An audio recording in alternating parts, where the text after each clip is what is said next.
আসসালামু আলাইকুম। ফারহান খান আপনাদের সবাইকে স্বাগতম। আমি এখন দাঁড়িয়ে আছি রাশিয়ার রাজধানী মস্কোতে। আর মস্কোতে যেখানে দাঁড়িয়ে আছে যে এরিয়াটা সেটা হচ্ছে পেট্রোভস্কি পার্ক, এই মেট্রো এরিয়ার নাম।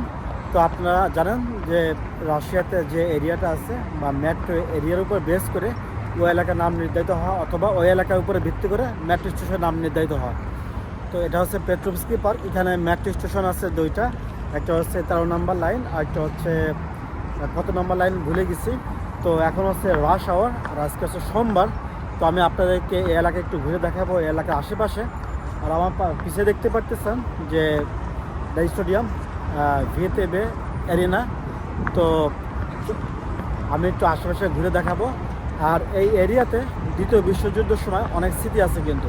আমি যখন গুগলে সার্চ করতেছিলাম, এই এরিয়াতে দ্বিতীয় বিশ্বযুদ্ধের সময় অনেক যুদ্ধ হয় আর কি। তো এই আশেপাশে অনেক পুরাতন বিল্ডিং আছে। তো চলুন দেখি আশেপাশে মানুষের ব্যস্ত কর্মব্যস্ততা দেখি, আর আশেপাশে এরিয়াটা একটু ঘুরে দেখি, চলুন। আর গাইস, এটা হচ্ছে মেট্রোর এন্ট্রি এবং এক্সিট পয়েন্ট। ভিতরতে মানুষ বেরোচ্ছে আর কেউ ঢুকতেছে। আর এটাও একটা মেট্রো স্টেশনের এন্ট্রি এবং এক্সিট লাইন। এটা হচ্ছে 1 নম্বর এক্সিট আর এটা হচ্ছে 3 নম্বর এক্সিট। দেখেন এখানে এম লেখা আছে আর এখানে লাল করে এম লেখা কিন্তু। আর এখানে দেখতেছেন এখানে অনেক বড় একটা স্টেডিয়াম।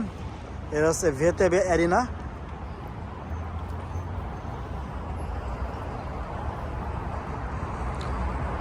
আর ওই পাশে যে জঙ্গল দেখতেছেন এটা হচ্ছে পেট্রোভস্কি পার্ক।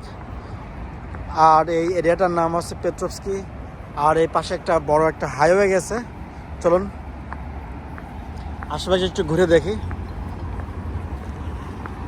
আর আজকে তাপমাত্রা হচ্ছে 2 ডিগ্রি সেলসিয়াস। বাতাসের পরিমাণে ভালোই, বাতাসের কারণে অনেক বেশি শীত লাগতেছে। দেখুন এখন হচ্ছে রাশ আওয়ার। অফিস টাইম অনেক শুরু হয় সকাল 7:30 থেকে, আর এখন প্রায় 10টার কাছাকাছি। তারপরে মানুষের কর্মব্যস্ততা কিন্তু অনেক বেশি কিন্তু। এটা একটা বাস স্টপেজ। আর এখানে যে মানুষজন ঢুকতেছে, এখানে আন্ডারপাস আছে। আন্ডারপাস বলতে রাশিয়া তো রাস্তার মাঝখান দিয়ে পার হওয়া সম্ভব না। যারা ওই পাশে যাবে তারা এই আন্ডারগ্রাউন্ড ইউজ করে ওই পাশে যাচ্ছে আর কি। তো একটু আশেপাশে ঘুরে দেখি। আর পাশে যে রাস্তাটা, এটা হচ্ছে 5-5-10 লেনের রাস্তা।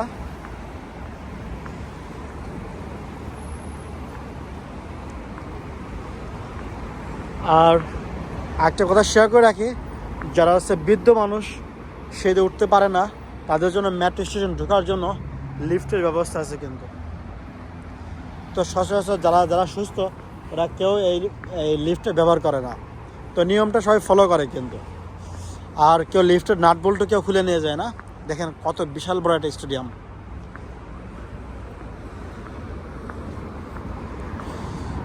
দেখেন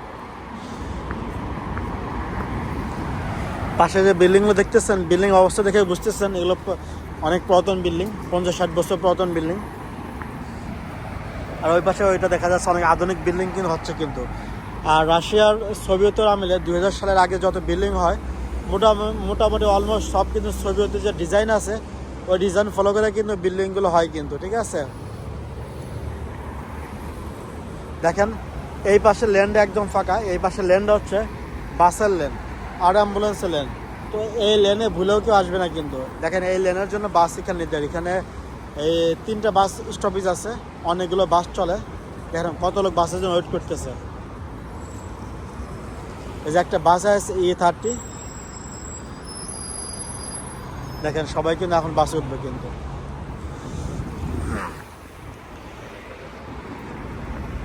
এই বাসের নাম আছে E30। অনেকে কেউ বাসে উঠতেছে, কেউ বাস থেকে নামতেছে।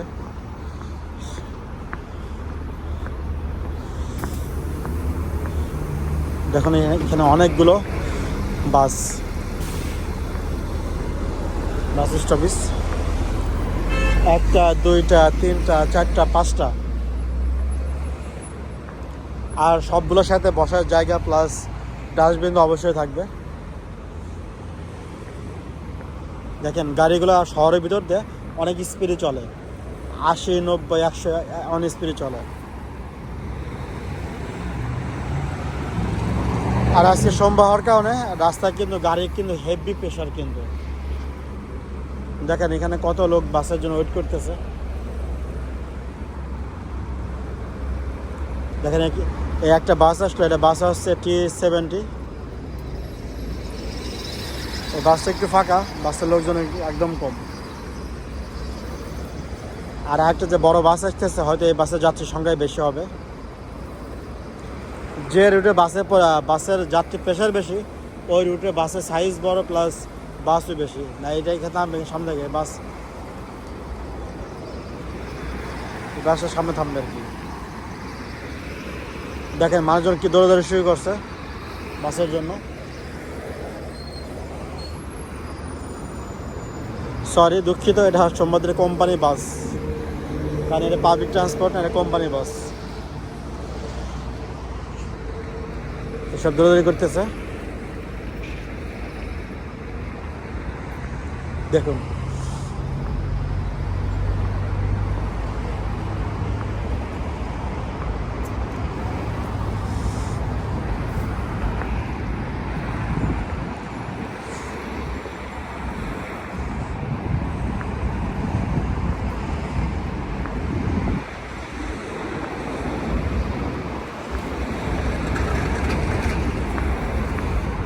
তো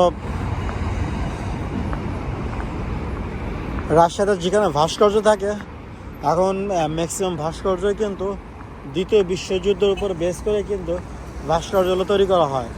কারণ দ্বিতীয় বিশ্বযুদ্ধের সময় আপনারা জানেন ফুল রাশিয়ান ফেডারেশনে অলমোস্ট 3 কোটি লোক মারা যায়। শুধু এখনকার রাশিয়া না, তখন তৎকালীন সোভিয়েত ইউনিয়নে যতগুলো রিপাবলিক ছিল সবগুলো রিপাবলিকে 3 কোটি লোক মারা যায় কিন্তু। আর রাশিয়ার দ্বিতীয় বিশ্বযুদ্ধের সময় অনেক বেশি সাফার করা যায় বলার বাইরে, অনেক কষ্ট, অনেক দুর্দশাগ্রস্ত কিন্তু ওরা যুদ্ধ করছে কিন্তু,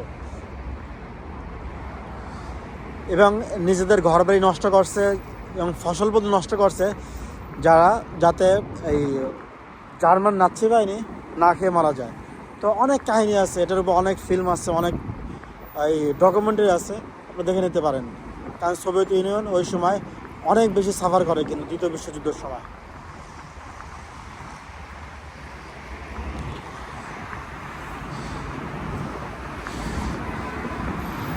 দেখেন মানুষজন সব দৌড়াদৌড়ি শুরু করছে যদি একটা বাস মিস করে, কারণ খুব টাইট সময়।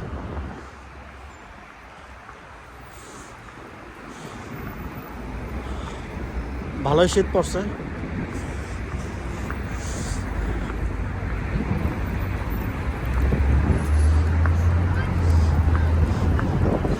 সম্ভবত এটা একটা স্কুলের ট্যুর। দেখেন কত ব্যবহারিক কবুতর। এসব কবুতর কিন্তু অনেক বেশি সাফার করে, যখন -20-25 তাপমাত্রা হয় তখন কিন্তু মস্কো শহর কিন্তু একদম ডিপ ফ্রিজ হয়ে যায়। তারপরেও কিন্তু এসব কবুতর কিন্তু মস্কো চলাফেরা করে কিন্তু, পুরো অভ্যস্ত হয়ে গেছে।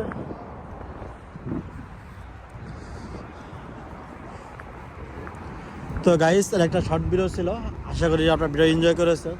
আর যদি ভালো লেগে থাকে তাহলে অবশ্যই লাইক কমেন্ট শেয়ার করবেন, আর অবশ্যই সাবস্ক্রাইব করতে ভুলবেন না। আর আপনার কেমন ধরনের ভিডিও দেখতে চান, কেমন ধরনের ভিডিও আপনার ভালো লাগে অবশ্যই জানাবেন, লাইক কমেন্ট শেয়ার করবেন, আর অবশ্যই সাবস্ক্রাইব করতে ভুলবেন না। দেখা হবে নতুন কোনো ভিডিওতে। আল্লাহ হাফেজ।